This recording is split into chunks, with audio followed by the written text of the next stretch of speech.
But if you're the National Football League, okay, clearly it's not about talent anymore. It's about something else. And I'm going to tell you, I spent a large amount of the last 24 hours thinking about nothing more than I was thinking about collusion. The $50 million robbery of Shedeur Sanders. Because that's what I just witnessed. Everywhere we've seen, everything we've seen, everybody that has seen him play said he is the one or two in this draft. I love Cleveland picking this kid. The NFL draft is usually a time of celebration, a moment when dreams come true and talent gets recognized. But in the spring of 2025, that dream took a sharp turn for Shedeur Sanders. Instead of a milestone, it became a nightmare. One that might lead to one of the biggest lawsuits the NFL has faced in years. Shedeur, the Colorado Buffaloes quarterback and son of Hall of Famer Deion Sanders, was once expected to be a top 10 draft pick. But instead, he slid all the way down to the 5th round, pick number 144, by the Cleveland Browns. Now, quiet speculation has grown into loud conversations. Reports say the Sanders family is getting ready to take legal action against the NFL and several team owners, accusing them of collusion, defamation, and causing long-term financial harm. And the more you look into it, the more complicated it seems. From the outside, Shedeur's sudden drop in the draft doesn't add up. What we're looking at is a convergence of a lot of history falling into one weekend. There's a history of the NFL and their ideas about protecting the shield and what they feel like. There's histories of the Sanders, history of the quarterback, which makes this really complicated and pretty much impossible to find one specific answer about why Sanders fell. He was probably already a fringe first-round pick, so some of the mock drafts were wrong. There's probably some owners out there who wanted to humble him and Sanders, and then there's just the talent that was there.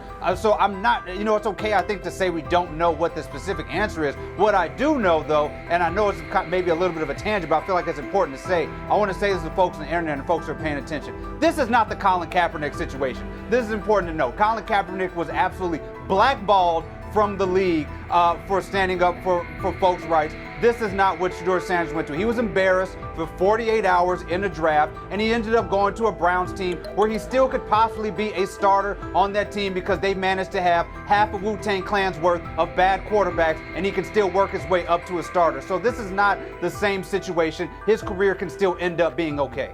Shedeur Sanders led the entire NCAA in completion percentage with an impressive 74.1%, broke several school records, and was right at the center of what many called the most talked about college football storyline in the last 20 years. With months of hype suggesting he wouldn't fall past the early second round, the expectation was clear. But instead, he had to sit through 3 painfully long days. Then came pick number 144, a moment that quickly went viral for all the wrong reasons. The cameras at his private draft party cut away. The champagne never even got opened. The room went completely silent. Deion Sanders didn't hold back afterward. According to those close to him, he was furious, allegedly saying, "This league just blackballed my son." At first, it sounded like a heartbroken father speaking out, but not long after, the leak started. Because how in the hell does 32 teams in the National Football League pass on a quarterback that was universally recognized one of the top 3 quarterbacks in the country entering this draft, and 32 teams passed on him? Not once, not twice, not 3 times, but 4 different times they passed on him. How the hell does that happen? 4 rounds. It doesn't happen to a quarterback. We've never seen anything like this before. We've seen guys drop because of injuries. We've seen guys drop because of off-field issues, but we've never seen a quarterback projected to be a top 20 pick, universally recognized one of the top 3 quarterbacks in the draft, projected to be a first rounder, in all likelihood a safe bet of a late first rounder, and drop literally to the 5th round. We haven't seen anything like that. So a lot of times when you go to these combine meetings, teams give you things to challenge you. Teams will have a player's worst plays ready for him, and they'll show him his worst plays and say, "Hey, why don't you explain them?" And Shedeur apparently didn't take to it well. And at one point, one of the few teams that actually was interested in him said, well, what do you make of this really bad play? And Shedeur said, maybe I'm not the guy for you. That's not the answer. Another moment. What they do during the film and the combine and the meetings is teams will install mistakes intentionally planted in the install, and they want you to catch them. Shedeur didn't, and when a coach called him out, once again, it didn't sit well. It's like, bro, there's not many teams needing quarterbacks, especially since Pittsburgh appears to have a deal with Aaron Rodgers and Tennessee's getting Cam Ward. So you're down to the Giants, who were not interested at all, and Cleveland, who traded out of that 2 spot because clearly they were looking for next year's class like the Rams are. Based on internal messages uncovered by a private investigator working with Shedeur Sanders' legal team, messages that haven't been made public yet but are currently being looked into by several independent news outlets, it looks like a few NFL team owners may have raised red flags about the media frenzy and the branding baggage tied to Shedeur. Even more concerning, there are reported claims that some team ownership groups were having behind-the-scenes talks, quietly advising each other to steer clear of drafting Shedeur unless they absolutely had no choice. People close to the Sanders camp say these private conversations even mentioned things Deion said back during Super Bowl week. Those blunt interviews where Coach Prime made it clear they would call the shots and wouldn't play for certain teams. Basically, they were following the same playbook Eli Manning used. Will you step in Eli Manning like, Deion Sanders like, to the point where like you told him, hey man, I ain't taking that psych test with the Giants. I followed you after that. I said I wasn't taking it either. Will you step in and do some of that if it's the wrong organization and say he ain't going there? Yeah, but I'm not going to do it publicly. I'll do it privately. This time around, though, the league supposedly answered with a wall of silence and behind-the-scenes sabotage. According to insiders, the upcoming lawsuit is expected to claim that the NFL worked together to hurt Shedeur's draft stock, not because of his skills, but because of how things looked in the media, internal politics, and bruised egos. If they played the cards and picked him up in the 5th round, but I surely would like to know how they knew he would still be there in the 5th round. I've been on that stage for years and years and years. I've never seen them position the cameras in position, give forewarning about who's about to be drafted. I wonder if Cleveland got a call from somebody in the NFL saying, we got to draft this kid. You just robbed this young man of $50 million. And it wasn't on his playing ability. Wow. Shame on you. Primetime Deion Sanders' natural bravado, coupled with that of his son. They say that the whole interview process wasn't that impressive when he showed up at the NFL scouting combine and refused to work out. That hurt him. The interview process while he was there hurt him, etc., etc. You know what, y'all? I get it. It makes perfect damn sense if he's drafted in the 2nd round.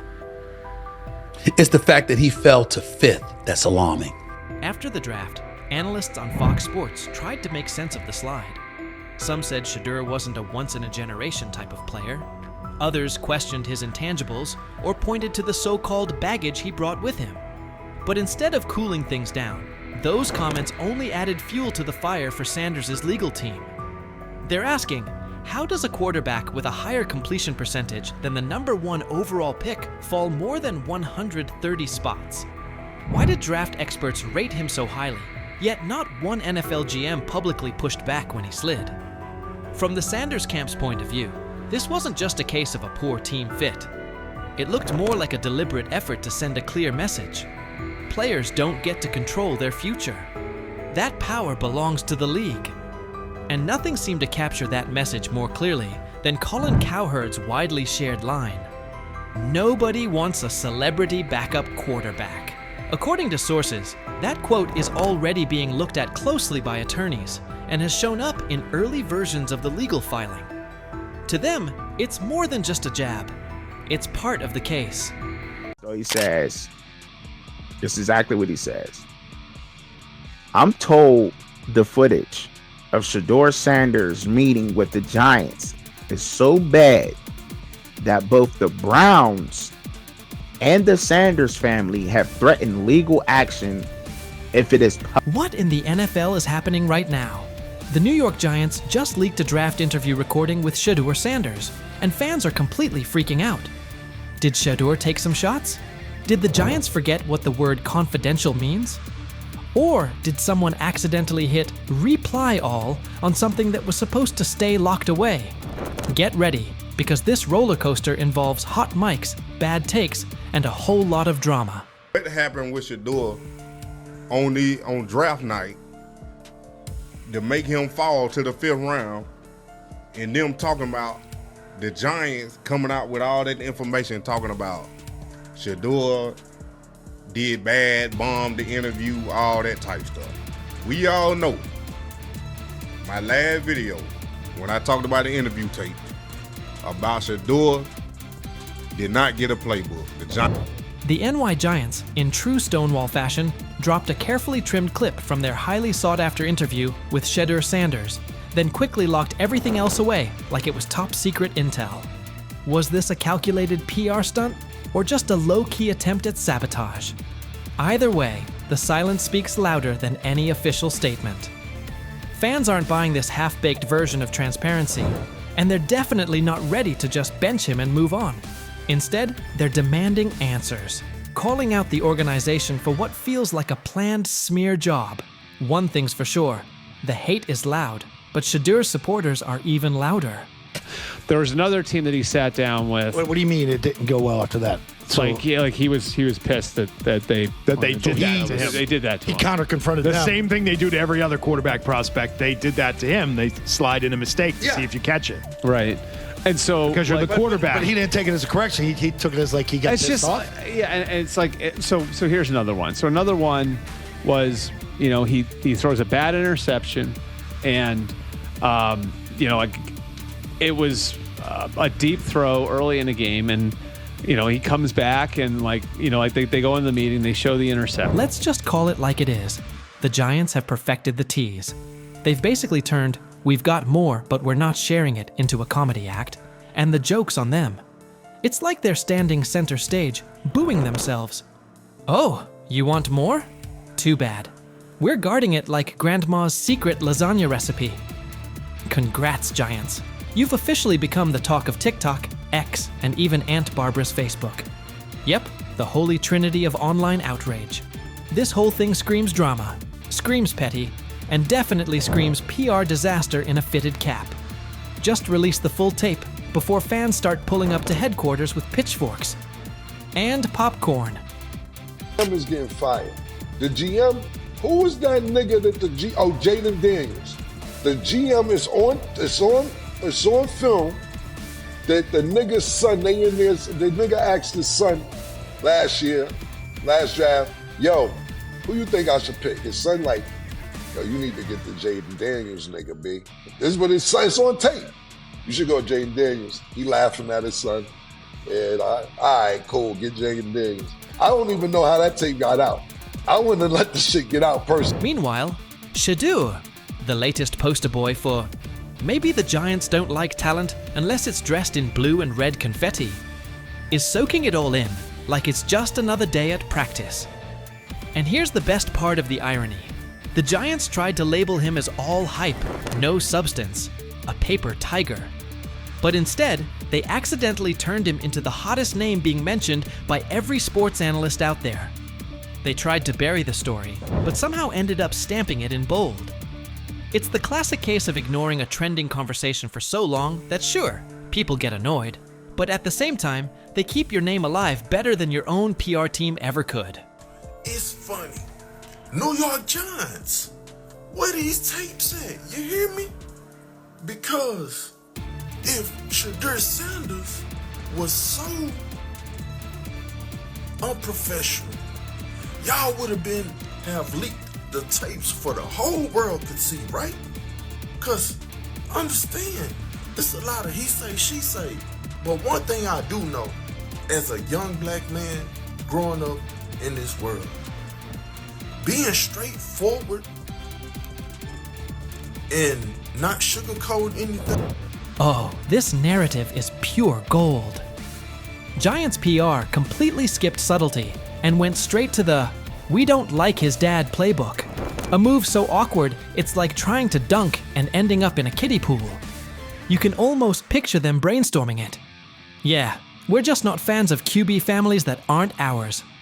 Because nothing screams professionalism quite like having zero self-awareness. And the fan reactions? Absolutely priceless. That one little clip was all it took to set the internet on fire. Keyboards everywhere started lighting up. People are asking, why hide the good stuff? What are you trying to cover up? If there's really nothing to hide, why not just drop the full thing? And spoiler alert, they weren't whispering. Social media exploded faster than a New York City grill on Memorial Day weekend. Them out. Another moment. What they do during the film and the combine and the meetings is teams will install mistakes intentionally planted in the install, and they want you to catch them. Shedeur didn't, and when a coach called him out, once again, it didn't sit well. It's like, bro, there's not many teams needing quarterbacks, especially since Pittsburgh appears to have a deal with Aaron Rodgers and Tennessee's getting Cam Ward. So you're down to the Giants, who are not in. And that brings us to the next tasty slice of irony. By refusing to release the full interview, the New York Giants probably thought they were hurting Shedeur Sanders' image. But instead, they ended up throwing gasoline on the hype train. Rather than shutting things down, they made him look like the kid who grabbed the last cookie and somehow got blamed for taking the whole jar. Only difference? This kid's got cameras on him 24/7, and he's handling the heat like a seasoned pro. Now, every move he makes is being broken down, every throw studied like it's a presidential debate. Fans are calling it what it is. They've lied on Shedeur. Some say the Giants just don't like his dad. And honestly, that might be true. Maybe this whole thing was just a cheap shot at Deion Sanders by extension. But here's the plot twist. The harder they try to drag him down, the more interesting his story gets. The Giants accidentally turned Shedeur into a walking headline, a controversy in cleats. They tried planting doubt, but all they really did was create buzz. He's no longer just a top draft pick. He's now a symbol of resilience, a narrative goldmine, and living proof that real talent doesn't fold under pressure. It levels up. And at this point, even if the Giants wanted to, there's no turning off the spotlight. Okay, so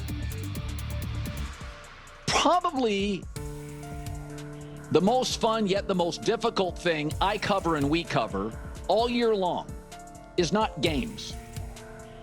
It's the NFL draft.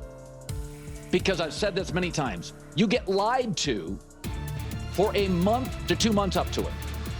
And so often during the draft, and every few drafts, there's a guy that really falls, precipitously falls. This year it was Shedeur Sanders, it's been Aaron Rodgers, it's been Dan Marino. Every few years somebody falls a lot. And so, but those stories don't come out until like the fall and after. Let's not overlook the fact that the hate is so strong, you could bottle it up and sell it as radioactive cologne. You can practically watch it leaking out of Giants HQ like toxic sludge straight out of a bad superhero origin story. But here's the twist. Maybe that's their superpower. Maybe the New York Giants really believe they're cooking up some secret formula, a cocktail of manipulation and media spin. But here's the thing. Every bit of shade they throw at Shedeur Sanders only makes his story bigger. Every time they try to box him in as some overhyped diva or question his character, they accidentally hand him another viral moment. And now, he's the underdog hero rising through the smoke. Let's be real. This isn't just about football anymore.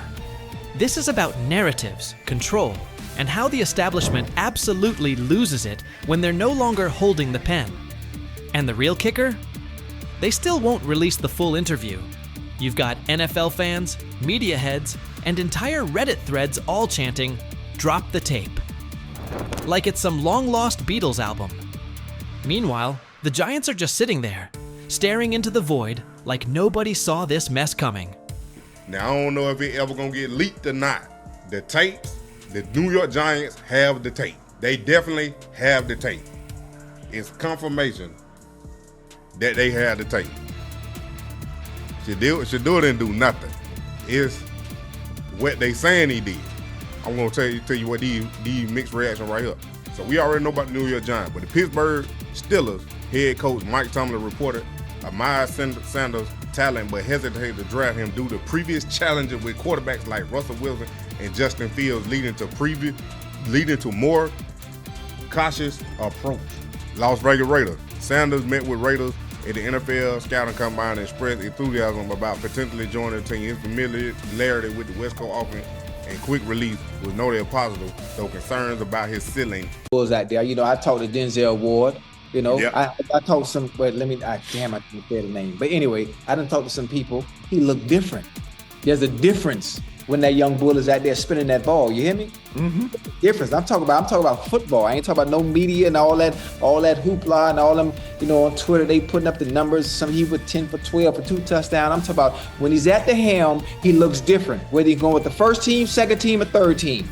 It don't matter. From being buried on the depth chart as a fourth stringer to suddenly becoming a standout on the second team, Shedeur Sanders just pulled off the most impressive quarterback comeback since Tom Brady made the world believe he wasn't finished at 40. What is it going to take for you to just buy in to Shedeur Sanders when players all around him are telling you how different he looks, how good he looked, how he just has that aura to him? Because it seems like all the players that are around Shedeur Sanders have nothing but great things to say about him and love him. Because again, he clearly just looks different than the rest of the competition that we've seen. And like I said, the last time I've seen guys go for or say things about a certain player like that, it was Baker Mayfield. So could 12 be that guy? How long until we see 12? Because I feel like it's just a matter of...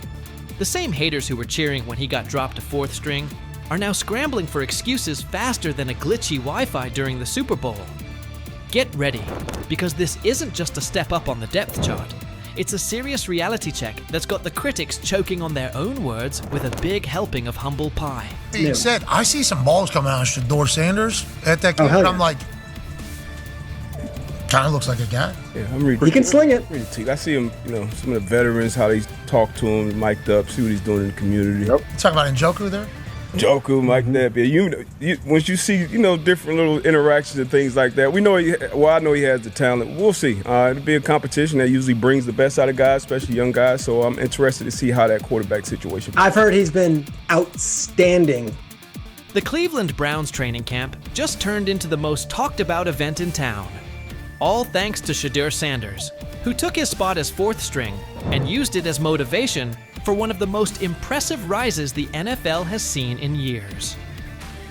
While everyone was busy counting him out and calling his career dead, Sanders was quietly putting together a performance so good that coaches are saying they haven't witnessed anything like it in the last 15 years. Drafted in the 5th round, all that means nothing when it's time to play football and that whistle blows. He looks different than the rest of the competition. That's what I heard. And I'm talking from not Brother Ward, I'm just talking about from sources that's in that room, that's on that field, that's playing the sport. Man, come on, man. Yep, coaches with decades of experience are honestly scratching their heads, trying to figure out how someone goes from being a practice squad afterthought to seriously competing for a starting spot in just a few weeks. Thing is, they never planned on taking him. The problem is, like Ocho Cinco said, you got somebody that has endeared himself to the locker room. And guess what? The difference between him and Tim Tebow, the biggest one, is he can play. He can throw the ball. Tim Tebow running around being an H-back, he can throw the ball. And he's done everything he needs to do. He ain't saying nothing. He ain't rocking the boat. He ain't mad about the reps. He ain't mad about none of that. All the people out there want to see is this, like Tyver said earlier. We want to see what he can do with Jerry Jeudy. That's it. I want to see what he can do with David Njoku. I want to see him with Junkins. I want to see him with the first running backs. If you are cooking, if you are beating down the doors with the 3s and 4s, guess what? You deserve more. That was a bar. It rhymed. It was. Remember when Mary Kay Cabot dropped that bombshell report saying Shedeur Sanders was the 4th string quarterback? The internet blew up faster than a Michael Bay explosion. Critics came out of nowhere, like ants at a picnic, rushing to call his NFL dreams dead on arrival. They claimed he was only shining against guys who'd either end up on practice squads or be out of the league by September. They pointed out he wasn't getting reps in 11-on-11 drills and said he needed to earn his way up the depth chart.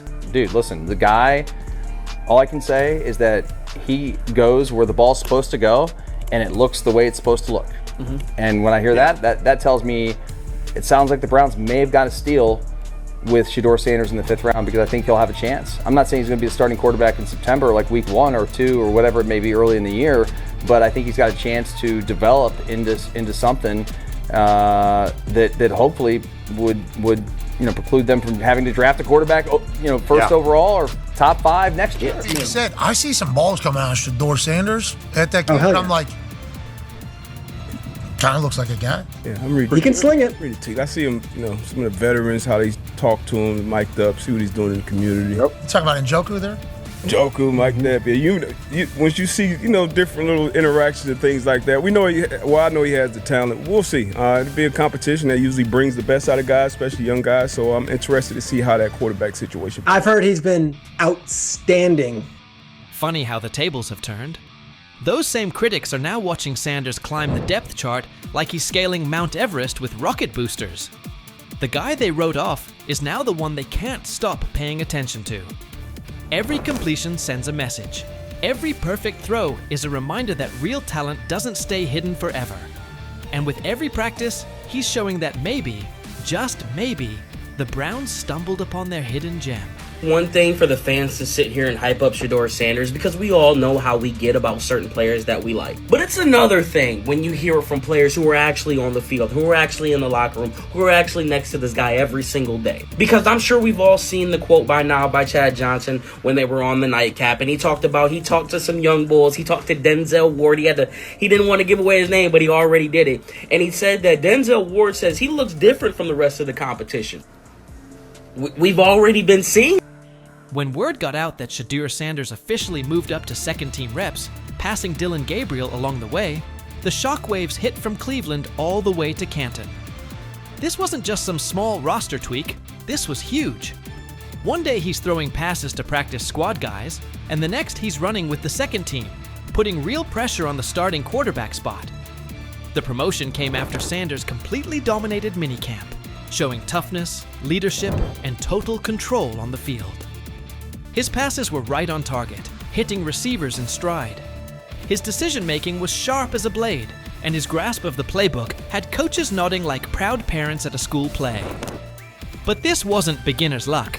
It was steady, calculated execution that the coaching staff just couldn't ignore. And I don't know, there was never no one thought he was this malcontent or like a bag. It wasn't. That was the word, That was kind of what was being said. That was kind of what was being said. No. The pre-draft process was so unorthodox that he didn't go through it all like everyone else did. And I think there's a lot that we can look back on this thing, especially if he becomes a star in this league and say, you could point fingers in a million ways. Not having a pure agent, not having the workouts that everyone else did, going to these teams, not necessarily being as willing to throw the ball when asked at the All-Star games, like that kind of stuff I think might have stung him and might have turned teams off. But I know when Stephen A. Smith starts singing your praises, that's when you know you've officially arrived. The ESPN personality, famous for his fiery takes and no-nonsense analysis, didn't just mention Sanders. He gave him the full Stephen A. treatment. He praised Sanders not only for his top-tier football skills, but also for the intangibles that separate the good from the great. This kid's mindset puts him ahead of the pack, Stephen said, with the confidence of someone who's seen enough football to spot greatness from a mile away. He pointed out Sanders' composure, mental toughness, and relentless drive to compete at the highest level. When Stephen A. says, "It's not just about throws and stats anymore," you better believe the whole football world is paying attention. This stuff wasn't made up. I covered the draft for ESPN. I'm sitting on the desk. It's Shefty, it's Mel, it's me, it's Lewis. I heard some of the same things that Deion Sanders is talking about. And S.A. and Cantor, you know this, we all have relationships. We all have people who tell us information, they help us prepare to do our job. I heard some of the same things. Some of these things weren't necessarily made up, at least I don't think, from the people that I trust who told me these things. And so